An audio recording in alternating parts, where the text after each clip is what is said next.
سلمیٰ ایک انتہائی محنتی اور فرض شناس لڑکی تھی۔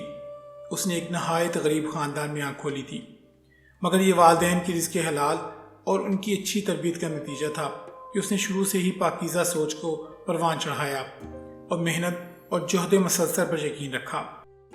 سلمیٰ کے والد ایک مقامی فرم میں معمولی ملازم تھے اور والدہ مکمل طور پر ایک گھریلو خاتون تھی، جن کی سوچ اپنے گھر سے شروع ہوتی تھی اور وہیں پر ختم۔ باہر کی دنیا کے بارے میں وہ مکمل طور پر ناآشنا تھی۔ مسز جبار ایک سیدھی سادی خاتون تھی، جنہیں اپنے 3 بچوں کو تعلیم دلوانے کا شوق جنون کی حد تک تھا۔ یہی وجہ تھی کہ نامساعد حالات کے باوجود بھی جبار صاحب نے اپنے بچوں کو حسب توفیق سکولوں اور کالجوں میں پڑھایا۔ سلمیٰ ان کی سب سے بڑی بیٹی تھی۔ اس کے بعد عامر اور شاہد اور تینوں بہن بھائیوں میں 2 سال کا فرق تھا۔ سلمیٰ نے میٹرک کے بعد FA اور BA بھی امتیازی نمبروں سے پاس کیا۔ آگے وہ MA ایجوکیشن کی تیاری کر رہی تھی کہ شاہد سے شادی ہو گئی۔ شاہد بنیادی طور پر ایک شریف اور مہذب انسان تھا۔ اس نے سلمیٰ کے ساتھ بہت اچھا سلوک کیا اور وقتی طور پر اسے بھی یہی محسوس ہوا کہ اس کی تکلیفوں کے دن کٹ گئے ہیں، مگر جلد ہی اسے اپنی خوش فہمی کا احساس ہو گیا جب اس کے سسرال والوں نے اپنے رنگ دکھانے شروع کر دیے۔ اس کی ساس اور ایک نند نے صحیح معنوں میں اس کا ناطقہ بند کر دیا۔ سلمیٰ نہ صرف پڑھائی میں اچھی تھی بلکہ اس کی امی نے اسے گھر گھرستی کے رموز بھی بخوبی سکھائے ہوئے تھے۔ خانہ داری، سلائی کڑھائی، سلیقہ، غرض ہر شعبے میں وہ طاق تھی، مگر اس کے یہ اسلوب ساس، نند اور حتیٰ کے دیوروں کو بھی قطعا نظر نہ آتے تھے، بلکہ وہ وقتاً فوقتاً اسے بد سلیقہ، جاہل، گنوار اور غریب جیسے القابات سے نوازا جاتا تھا۔ اسے اس بات پر حیرت ہوتی تھی کہ اس نے اپنے والدین اور اساتذہ کو یہی کہتے ہوئے سنا تھا کہ تعلیم ہی اصل دولت ہے، روپیہ پیسہ تو آنی جانی چیز ہے، تو پھر اسے غربت کا طعنہ کیوں دیا جاتا ہے؟ آہستہ آہستہ اسے اس بات کا احساس ہونا شروع ہوا کہ اس معاشرے میں زندہ رہنے کے لیے دولت کی اہمیت بھی اپنی جگہ مسلم ہے، لیکن یہ اس کے والدین کی پاکیزہ تربیت اور اس کے حلال کا نتیجہ تھا کہ دولت کے حصول کے لیے اس نے کبھی بھی غلط راستے کے بارے میں نہیں سوچا تھا۔ قدرت نے بھی اسے اپنی حالت کو بہتر بنانے میں مدد دی۔ سچ کہتے ہیں کہ نیت نیک ہو اور انسان کا عزم سچا ہو تو اللہ تعالیٰ غیب سے ایسی امداد مہیا کرتے ہیں جہاں سے اسے گمان بھی نہیں ہوتا۔ ایک دن سلمیٰ کی ایک پرانی سہیلی اسے ملنے آئی۔ اس کی حالت دیکھ کر اور خاص طور پر اس کے سسرال والوں کا رویہ دیکھ کر اسے بہت افسوس ہوا۔ سلمیٰ بھی اس سے سچ کو چھپا نہ پائی اور اس نے روتے ہوئے اپنی تمام داستان غم اسے سنا ڈالی۔ رضیہ اس کی ہمدرد سہیلی تھی۔ اس نے مشورہ دیا کہ وہ علامہ اقبال اوپن یونیورسٹی کی فاصلاتی تعلیم کی سہولت سے فائدہ اٹھائے اور اپنا MA مکمل کرے۔ اس طرح وہ گھریلو کام بھی کر سکے گی اور اپنی تعلیم بھی بڑھا لے گی۔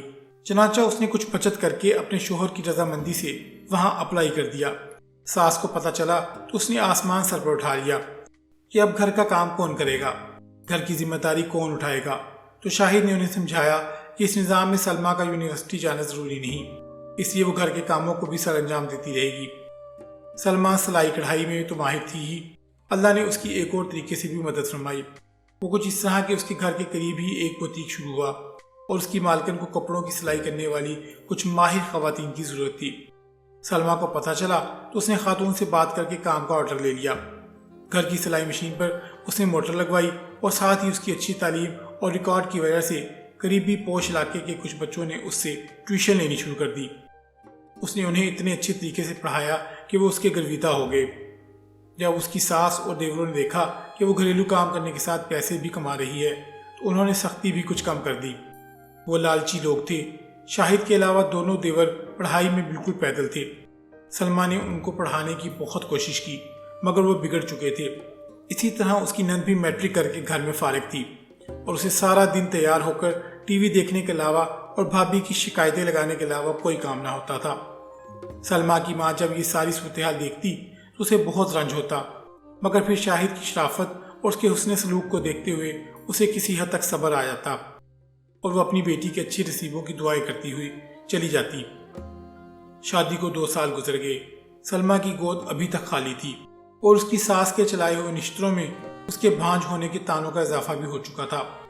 اسی دوران اس کا MA بہت اچھے نمبروں سے پاس ہو گیا تھا۔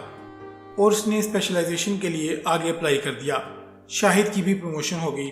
سلائی اور ٹیوشن کا کام بہت بڑھ گیا تھا، مگر سلمیٰ کو جیسے اللہ نے آہنی حوصلہ دیا تھا، وہ چپ چاپ اپنی سسرال والوں کے مظالم برداشت کرتی اور اپنی ساری کمائی ان کے حوالے کر دیتی۔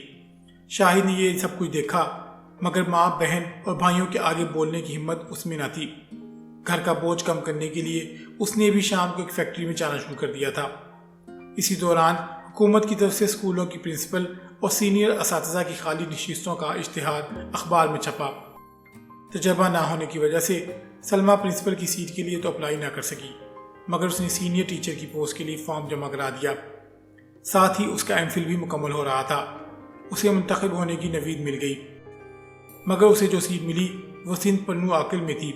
اس نے اپنے شوہر سے بات کی اور شاہد نے کچھ تگ و دو کے بعد اپنے گھر والوں کو آمادہ کر لیا۔ ان لوگوں کو محض پیسے کی غرض تھی، اس لیے کچھ پس و پیش کے بعد وہ مان گئے تھے۔ شاہد نے اپنے گھر والوں کے علم میں لائے بغیر اس علاقے میں ٹرانسفر کی کوشش کی اور اپنے افسانے بالا کی محنت سماجت کرنے کے بعد اپنی ٹرانسفر کرانے میں کامیاب ہو گیا۔ خدا نے جیسے ہی دونوں کو صبر اور اچھی نیت کا ثمر دیا، جیسے ہی وہ دونوں پنو آ کر شفٹ ہوئے، سلمیٰ کی گود بھی ہری ہو گئی۔ 5 سالہ تجربہ مکمل ہونے پر اس نے پرنسپل کی درخواست دی اور تحریری امتحان بھی پاس کیا۔ اچھے تعلیمی کیریئر اور شاندار ریکارڈ کو مد نظر رکھتے ہوئے انٹرویو پینل کے اراکین نے کامیاب امیدواروں میں اسے پہلے نمبر پر منتخب کیا۔ اس دوران اللہ نے اسے ایک بیٹے اور بیٹی سے بھی نواز دیا تھا۔ شاہد نے اپنی بہن کا رشتہ دفتر کے ایک عمر رسیدہ کلرک سے کر دیا اور اپنے بھائیوں کو قرضہ لے کر باہر بھجوا دیا۔ باہر کے دھکے کھانے سے ان کی بری عادتیں بھی کم ہوئیں، وہاں ان کو مزدوری کرنا پڑی۔ اپنے ماں اور باپ کو شاہد نے ساتھ رکھ لیا۔ بیٹی کی شادی اور 2 نکمے بیٹوں کو باہر بھجوانے کی وجہ سے اب اس کے طرز عمل میں بھی تبدیلی آ چکی تھی۔